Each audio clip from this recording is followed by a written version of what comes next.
ali no intervalo, estava conversando com o irmão Afonso, e ele lembrou muito bem dos judeus, né? Filhos de Abraão, sacerdotes e detentores dos pergaminhos, de uma coisa bem direta dos pergaminhos, né? Que não dá para se dizer nem que houve tradução errada. E, no entanto, os judeus estão lá fazendo as orações deles, que não adiantam de absolutamente nada. Eles têm os pergaminhos, mas eles não têm nenhuma revelação. Eles não são nada. Por quê? Porque eles não têm nenhuma experiência pessoal. Mas eles têm os livros. Eles têm os pergaminhos dos antepassados. Mas devido à falta de experiências deles, o livro se torna algo do passado. Não se torna presente. Esse livro vai se tornar vivo na sua vida de acordo com as suas experiências pessoais, né?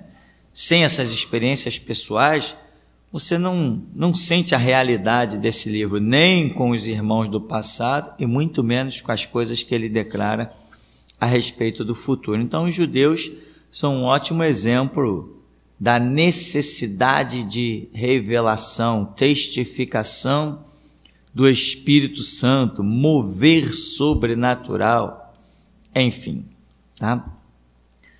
Outra coisa também o Senhor Jesus falou para esses mesmos judeus, por exemplo, né? O que está escrito na vossa lei, como vocês a interpretam? Ou seja, Jesus, com essa pergunta, demonstrou uma regra, um padrão, uma lógica de que havia uma necessidade de interpretação e ele procurou saber naquele momento como que vocês interpretam isso. Então, alguém lá, conversaram lá, Jesus e mais os escribas lá com que estavam questionando ele. Mas essa interpretação é que foi o tema da nossa primeira parte do seminário. A interpretação não pode se dar apenas por mente humana ou leitura apenas. Eu sou bom em interpretação de texto, tá? A minha interpretação de texto me faz entender o texto de forma natural, os pontos, as vírgulas, né? O que se é uma pergunta e etc., mas o que aquilo se traduz de espiritual, isso, irmão, não tem jeito. Isso só se conquista com o toque do Espírito Santo. O entendimento da Escritura, ele é como um sonho ou como uma visão, né? Eu já vi pessoas dizerem assim, isso aconteceu muito comigo, pessoas viravam para mim e diziam assim, olha, irmão, eu não estou entendendo nada, mas eu estou tendo uma visão com o irmão, eu estou vendo o irmão assim, assim, assim, eu estou vendo o irmão entrando não sei o que, eu estou vendo o irmão saindo não sei o que, irmão, não estou entendendo nada, mas eu estou passando aquilo que Deus está me mostrando, é isso, não entendeu nada, mas ele não viu. Aí quando ele falava lá, o Espírito Santo me traduzia aqui o que ele estava falando, ele viu, mas quem entendeu fui eu. Ou seja, o Espírito Santo é que dá a tradução. É que nem um sonho às vezes. Quantas vezes irmãos sonham aí, vêm falar comigo, pastor, eu tive um sonho, assim, assim, assim, assim. Não entendi não. Na hora o Espírito Santo me dá aquele toque. Eu não sonhei nada. Mas eu digo, irmão, isso é isso, isso e isso. Quantas? Até por e-mail, até pelo WhatsApp. Outro dia alguém mandou um zap e disse assim, pastor, me ajuda a entender isso aí. Eu sonhei que estava na casa da minha mãe. Não, a minha mãe sonhou. Engraçado que a minha mãe nem sonha. A minha mãe sonhou que havia uma situação e lá estava eu e tinha uma ambulância e não sei o que lá. Ou seja, coisa que a pessoa, aliás, não só a pessoa, ninguém jamais entenderia aquele sonho. Era impossível qualquer ser humano entender aquele sonho. Impossível. Mas quando eu estava lendo, na hora, instantâneo que eu estava lendo, a charada, o tema central era a tal ambulância que chegava dentro da casa da mulher e ela dizia assim, na minha casa não tem nem garagem, não tem como entrar um carro dentro da minha casa. Essa ambulância e tal. Eu falei, bom, essa ambulância é o ministério da restauração, é a voz da restauração, é o ministério da geração de Jesus Cristo. Tá. Se você quiser entender mais algumas coisas, vai lá, o gritodameianoite.webs.com. Então foi assim instantâneo. Eu li o sonho, e tudo se traduziu. Assim também é a Escritura. Você lê, e se o Espírito Santo não te der aquele toque, nada se traduz. Fica tudo oculto, né? E inclusive, tanto na Escritura, essa precipitação de dar interpretação é perigosa, quanto também em visões, quanto em sonhos, né?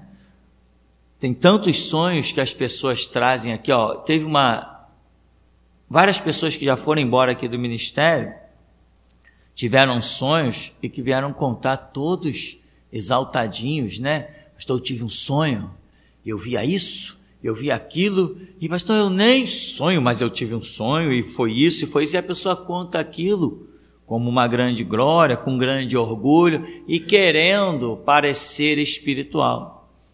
Quando o Espírito Santo dá a tradução, não tem nada de espiritual na vida da pessoa. Tem gente que pensa que porque teve um sonho, uma visão, que ela é espiritual. Não, a mula não era espiritual, né? Balaão está ali numa situação totalmente fora do projeto de Deus e tem uma situação, um mover e tantas outras coisas assim acontecem. Aqueles guerreiros lá, como era o nome dos midianitas, né? Quando Gideão foi lá no arraial dos inimigos e ouviram eles comentando, eu tive um sonho, e alguém diz assim, poxa, essa não é senão a espada de Gideão, filho não sei de quem, né? E aquele homem era espiritual? Aquele homem era um profano que teve aquele sonho, aquela visão, sei lá o que ele está contando para o seu companheiro, um sonho. Então, esse negócio de achar que teve um sonho que é espiritual é pura ilusão, meu irmão. Às vezes o sonho é só um alerta de Deus para você não pisar no buraco, não cair na cova. Não é? A pessoa que sonha não é porque é espiritual, necessariamente porque é espiritual. Não, tem sonhos que realmente Deus está dando porque está te considerando um espiritual, um profeta, está te usando como um sonho para alertar alguma coisa, para mostrar alguma coisa, mas tem pessoas que não, tem pessoas que têm um sonho que é a misericórdia de Deus pura e cristalina, para que a pessoa não se afunde mais ainda. Tinha uma menina aqui, chamada Maria, morava lá para os lados da Rocinha. Aquela mulher chegou perto de mim, ela contou em uma sequência de, acho que menos de um mês, ela contou uns 3 sonhos, que eu diria simplesmente impressionante. Ela veio contar o primeiro, não pastor, porque eu e tal, toda cheia de detalhe espiritual. Eu falei, isso aí não tem nada não, é isso, isso e isso. Irmão, se eu não falar a verdade, eu acho que ninguém vai falar, então eu tenho que falar, me sinto na obrigação. Aí saiu desgostosa. Passou uma semana, veio com outro sonho. Por que, pai? Eu falei, isso aí é continuidade do outro sonho. Tu te cuida, porque a tua vida está por um fio. Aí veio com outro sonho, no terceiro que ela veio, eu falei, não sei não, vai orar. Mas eu sabia, já era. E já era. E foi-se. E acabou-se a história. Entende? E tantos outros que chegaram contando coisas achando que é espiritual. Não.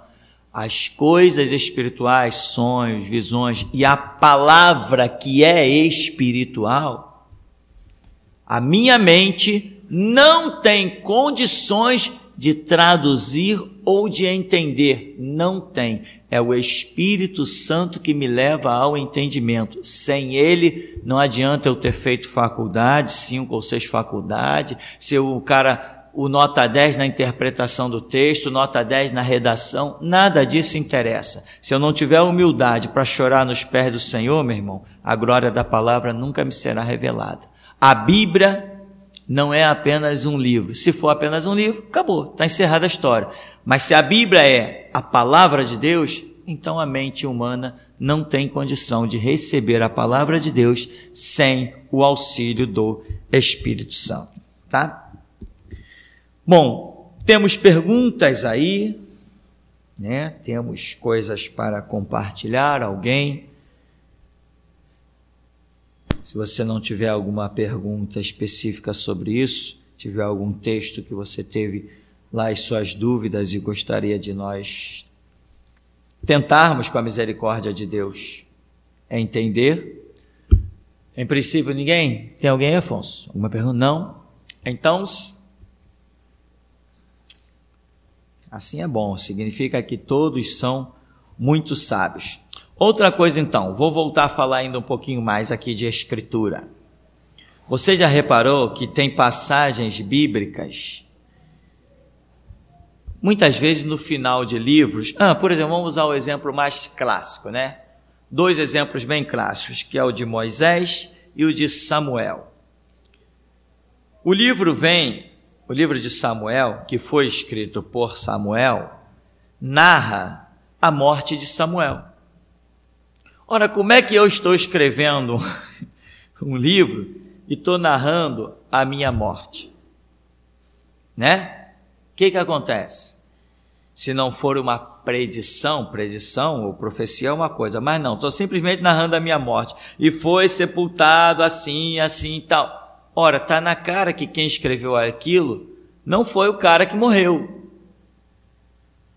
Alguém escreveu, mas quem escreveu, se você não tiver as informações devidas, você vai achar que aquilo ainda foi escrito por Samuel. Por exemplo, o livro de Moisés, os livros de Moisés, lá o Pentateuco, lá em Deuteronômio, por exemplo, depois que é narrada a morte de Moisés, ainda tem um bocado de coisa para frente. Ou seja, não foi Moisés que escreveu ali a partir da sua morte para frente. Então, esses são detalhes que requer estudo e até, vou dizer, a parte do estudo em si, muita busca, muita revelação para se entender algumas coisas.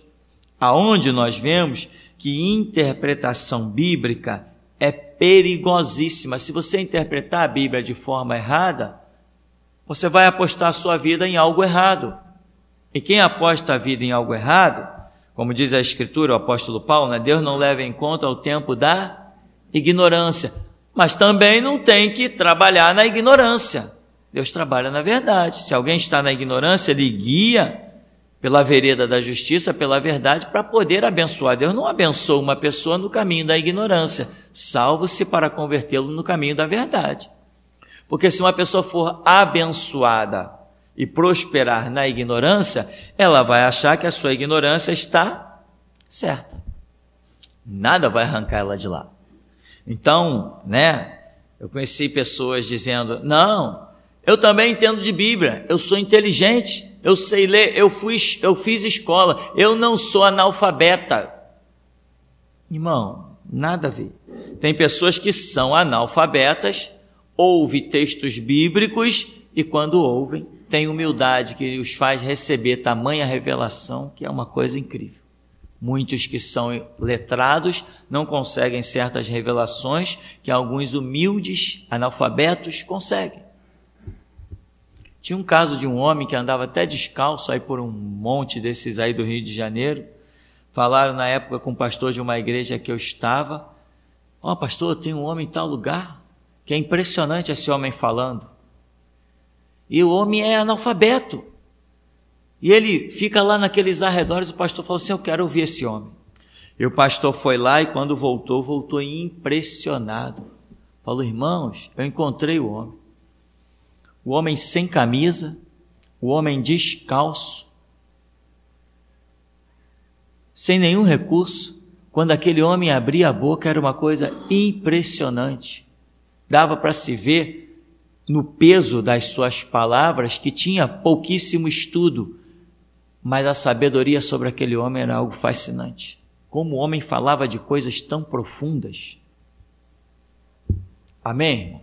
Então a interpretação da Escritura não está no nível da sua mente, está no nível da graça e misericórdia do Espírito Santo. Por isso eu afirmo, quem tirou o pé do degrau da humildade está apenas girando em círculo no deserto e depois de 40 anos vai cair morto no deserto sem herdar a terra prometida, tá?